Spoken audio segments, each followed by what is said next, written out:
Que représente le foyer pour toi?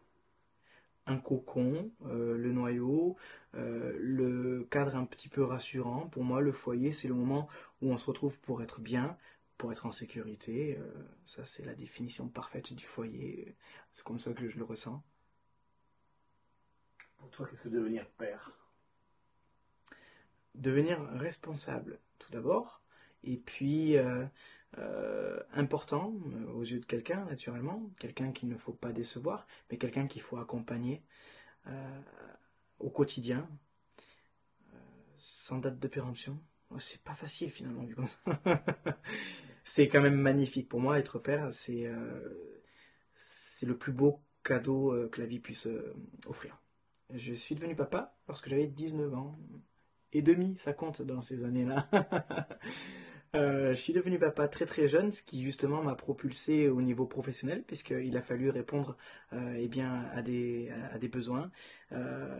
J'étais encore étudiant, j'avais pas encore le bac, puisque l'école et moi, à cette période, faisaient plutôt 3 ou 4. J'ai redoublé 2 fois, tout d'abord la cinquième, puis la troisième, puis après je suis parti sur une filière professionnelle, 2 ans de BEP, 2 ans de bac pro. Donc j'ai eu le bac tard, mais j'ai eu la paternité tôt. Donc mon fils est né un 15 août, fin des vacances scolaires, 15 jours avant la rentrée de bachelier. Il a fallu, pour le coup, eh bien, trouver un travail, et c'est ce que j'ai fait en analysant un petit peu, en prospectant les annonces du territoire, et je me suis rendu compte qu'une boîte de nuit cherchait un DJ. Alors j'étais déjà musicien, chanteur avec mes groupes de créa. Je me suis dit pourquoi pas DJ, c'est peut-être pas plus compliqué. J'y suis allé au talent, sans mauvais jeu de mots, et de là ils m'ont gardé 2 ans et demi. Euh, Suite à quoi j'ai créé une société dans l'événementiel en fait. Être jeune papa et travailler la nuit, c'est peut-être pas facile non plus. Ce qui n'était pas évident à cette période, c'est que les soirs étaient beaucoup sollicités pour la paternité parce que quand on est présent, il faut être présent, étant donné que la journée j'étais sur les bancs de l'école. Pour autant, il y a quand même les devoirs maison à réaliser. Il y a un travail à fournir aussi personnel pour l'obtention du bac qui me tenait à cœur parce que c'était un objectif personnel important pour moi. Sachant qu'à cette période, même si j'avais qu'une seule ambition, c'était vivre de la musique, je ne savais pas encore avec quel aspect, avec quel attrait j'arriverais à atteindre cet objectif, et donc je préférais n'écarter aucune piste. C'est la raison pour laquelle j'ai choisi une filière professionnelle dans le bâtiment, mais plutôt du côté électrique, pour pouvoir mesurer des puissances, etc. Et rapidement me rattacher aux branches du spectacle en tout cas.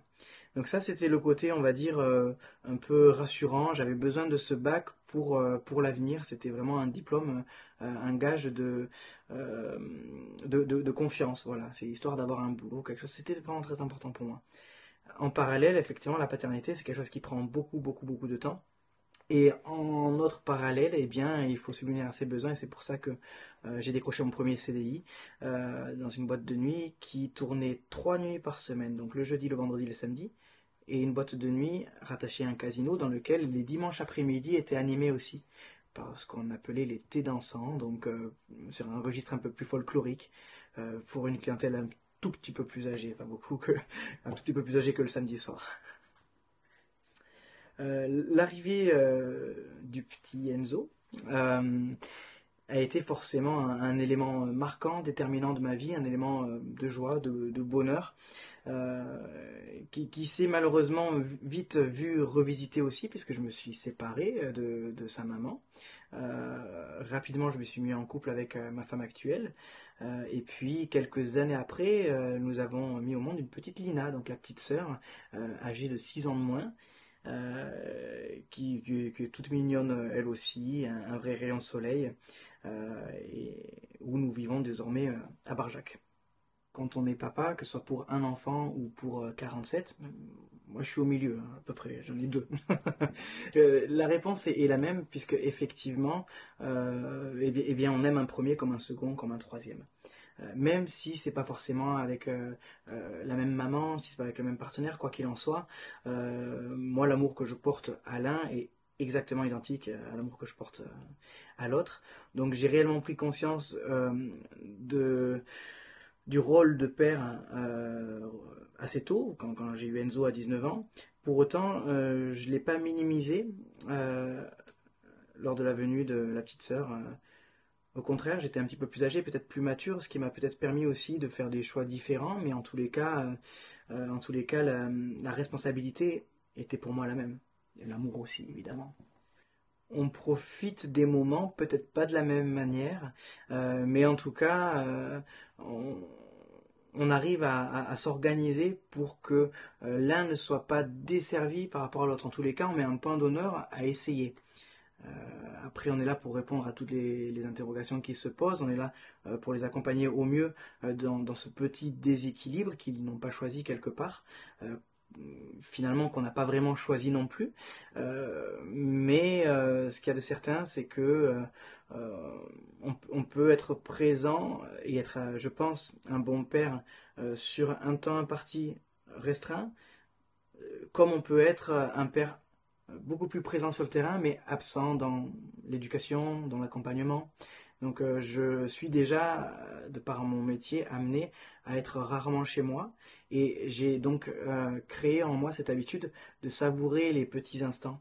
Donc lorsque j'ai mon fils 2 ou 3 jours par semaine, c'est intense, tout comme j'ai ma fille tous les soirs, mais de toute façon je ne suis pas tous les soirs à la maison, loin de là. Donc ça s'équilibre plutôt bien. À propos de l'éducation de tes enfants, qu'est-ce que tu en retiens? Vis-à-vis de moi ou vis-à-vis de eux. Moi j'ai l'impression que on apporte beaucoup aux enfants, du moins qu'on pense apporter beaucoup aux enfants, et qu'en fait il y a une espèce de match retour auquel on s'y attend pas, comme une petite claque qui nous revient. Ils nous apprennent beaucoup plus que ce qu'on souhaite leur apprendre nous. Ils s'en rendent bien évidemment pas compte, nous si, il faut l'accepter. J'ai vraiment le sentiment qu'on évolue ensemble, qu'on grandit ensemble, qu'on s'élève ensemble finalement. Il y a bien entendu la relation de parentalité et de responsabilité qui fait avoir, par moment et quand nécessaire, le dessus. Heureusement, il faut montrer, en tout cas c'est comme ça que je le ressens, le bon chemin, dire ce qui est bien, dire ce qui est moins bien. Pour autant, des fois, ils ont des réflexions et des analyses qui interpellent, qui font réfléchir et bien souvent, ils sont dans le vrai avec un temps d'avance. Qu'est-ce que tu souhaiterais que tes enfants retiennent de toi? J'aimerais bien que mes enfants se rappellent d'une certaine forme de générosité quand ils pensent à leur papa. Générosité tout d'abord vis-à-vis d'eux, parce que ce qui compte dans la relation qu'on a, eh bien, c'est tout d'abord ce lien familial. Et puis, sur un aspect plus global, la généralité